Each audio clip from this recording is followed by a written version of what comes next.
أخي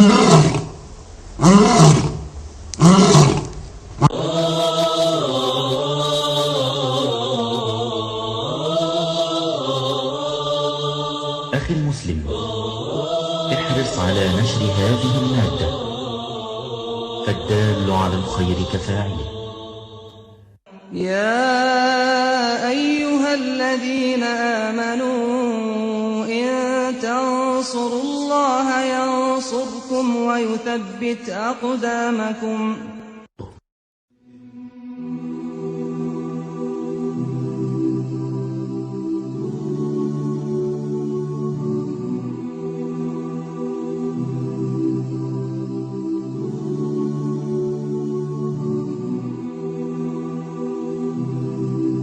Méditons un instant sur la création d'Allah Tabarak wa Ta'ala. Mon frère, ma sœur, imagine qu'un jour tu te retrouves face à un tableau magnifique. Tu t'arrêteras sûrement devant celui-ci, tu l'observeras, tu demanderas qui est-ce qui l'a dessiné. C'est sûr et certain, tu vas te dire qui est-ce qui l'a dessiné, ce magnifique tableau. Et tu t'en souviendras longtemps. S'il en est ainsi des tableaux qu'ont dessiné les êtres humains, qu'en est-il des magnifiques tableaux qu'Allah Tabarak wa Ta'ala a créés et qu'il a disposé partout autour de nous? Pourquoi ne pas s'arrêter et méditer sur ces impressionnants tableaux qu'Allah Tabarak wa Ta'ala a créés? Sachez mes frères et sœurs qu'à tout moment où vous observerez la création d'Allah et que vous méditerez dessus, vous vous rendrez compte qu'à chaque fois vous vous retrouvez face à une chose d'une splendeur inouïe. On se doit de méditer sur tout détail qu'Allah Tabarak wa Ta'ala a créé. À chaque fois que le soleil se lève ou se couche, à chaque fois qu'on voit la lune, à chaque fois que la pluie tombe, à chaque fois qu'on voit les nuages, à chaque fois qu'on se retrouve face à un beau paysage tel que les montagnes, la mer, la verdure, etc. Il faut s'arrêter face à cela et méditer. Et méditer. Regardons chaque détail du corps humain. Nos mains, nos poils, nos yeux, etc. Et méditons. Chaque plante, chaque oiseau, chaque papillon, chaque feuille d'arbre. Méditons. On ne doit pas négliger cette grande adoration qui est la méditation. À chaque fois que l'on observe une invention, on peut reconnaître les qualités de son auteur à travers les détails de cette invention. Par exemple, l'inventeur de l'ordinateur était sûrement quelqu'un de très intelligent. Les constructeurs des pyramides étaient sûrement des gens forts.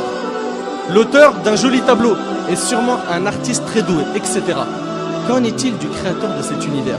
La première chose sur laquelle on doit méditer est la création de cet univers parfait par Allah Tabarak wa Ta'ala qui l'a créé à partir du néant.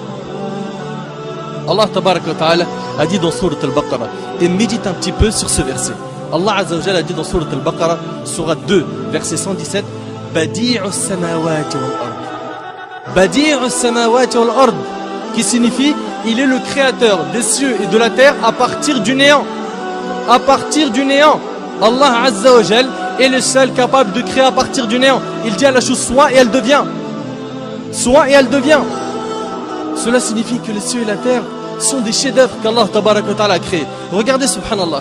Médite un peu sur cet univers. Regarde un petit peu. La lune tourne autour d'elle-même et tourne autour de la terre. La terre tourne elle aussi autour d'elle-même et tourne autour du soleil avec la lune. Toutes les autres planètes tournent autour du soleil et tournent aussi autour d'elles-mêmes. Et leurs satellites eux aussi tournent autour d'eux-mêmes. Et tout ce système solaire, comprenant le soleil, la terre, la lune, les planètes, les satellites, les étoiles, etc. Tout cela appartient à notre galaxie qui est la Voie lactée. Subhanallah, c'est quoi cette perfection? C'est quoi cette perfection?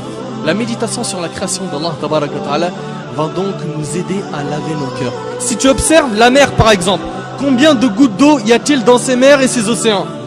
Comment cela se fait-il qu'il y a certaines mers qui ne se mélangent pas alors qu'elles se rencontrent? Comme dans le détroit Gibraltar. Comment cela se fait-il qu'elles ne se mélangent pas? Et pourquoi l'eau salée de cette mer qui s'évapore puis qui se transforme en nuage et nous parvient n'est-elle plus salée? L'eau de la pluie. Subhanallah, ça part d'une eau salée et ensuite c'est de l'eau qui n'est plus salée. D'autre part, saviez-vous que si ces mers étaient stagnantes, elles auraient pourri? Tout cela prouve une chose, c'est qu'Allah Azza wa Jal a tout organisé à la perfection. Et puis dans la mer, regardez la variété et l'énorme nombre de créatures sous-marines. Médite un petit peu sur les poissons. Regarde, subhanallah, leur couleur. Regarde un petit peu comment ils sont, leur taille, leurs yeux, leur mode de vie. Regarde tous ces poissons, subhanallah, ils sont tous nourris. Tous ils mangent à leur faim. Médite, médite, médite sur les montagnes, le soleil, les animaux, l'essentiel est de méditer sur la création d'Allah Tabarak wa Ta'ala.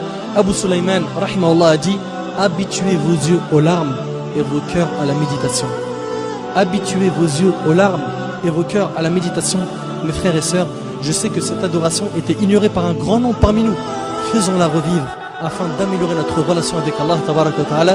Et je termine en demandant à Allah Azza wa Jal de faire de nous des pieux qui réfléchissent et qui méditent sur la création d'Allah Azza wa Jal. هذا ما أعلم والله عز وجل أعلى وأعلم.